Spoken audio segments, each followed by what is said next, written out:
Hello नमस्कार, मी शीतल. माझ्या चॅनलला सबस्क्राईब केलं नसेल तर करून घ्या. तर मी इथे बनवणार होते पालकचे धपाटे, किंवा तुमच्या इकडे काय म्हणतात ते सांगा. थालीपीठ पण म्हणतात.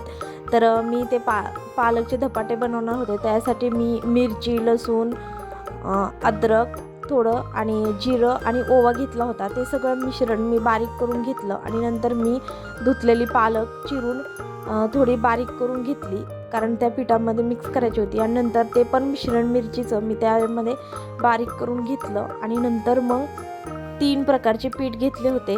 तर ज्वारीचं पीठ, गव्हाचं पीठ आणि डाळीचं पीठ. तर ज्वारीचं पीठ जास्त क्वांटिटी घेतलं होतं आणि बाकीचं थोडं थोडं घेतलं होतं. त्याच्यामध्ये हळद, तीळ आणि मीठ टाकून घेतलं. आणि नंतर इकडे मी मिक्सरमध्ये बारीक केलेलं मिश्रण त्याच्यामध्ये टाकून घेतलं. आणि त्याच ह्याच्यामध्ये आपल्याला पीठ मळून घ्यायचं होतं. तर जास्त पाणी ओतायचं नाही आणि थोडंसं पातळच पीठ मळायचं, कारण हे थालीपीठ किंवा धपाटे करताना पातळच पीठ लागतं, तेव्हाच ते छान होतात. नंतर मी हे सगळं मळून घेतल्यानंतर मी असे धपाटे करायला घेतले. तर ते कापड ओलं करून घ्यायचं आणि नंतर पाणी लावून लावून ते असे पातळ बोटानेच करून घ्यायचे आणि त्याला 4-5 बोळं पाडून नंतर ते तव्यावर टाकायचं. तर असं खूप छान प्रकारे लागतात. आमच्यात तर सगळ्यांना आवडतात. तर हे पालकचे पौष्टिक आणि मुलांसाठी पण चांगले असे धपाटे मी केलेले होते. तर तुम्हाला कसे वाटले कमेंटमध्ये नक्की सांगा. आणि चवीला पण खूप छान लागतात.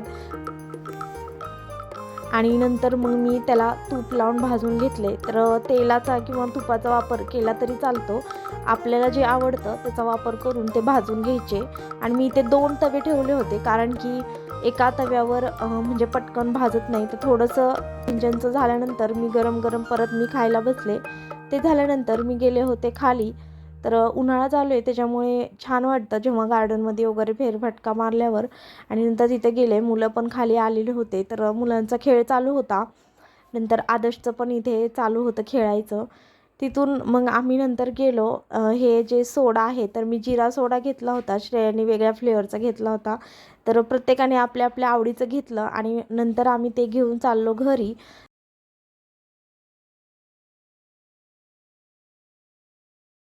मिनी ब्लॉग कसा वाटला कमेंटमध्ये नक्की सांगा. तोपर्यंत बाय बाय.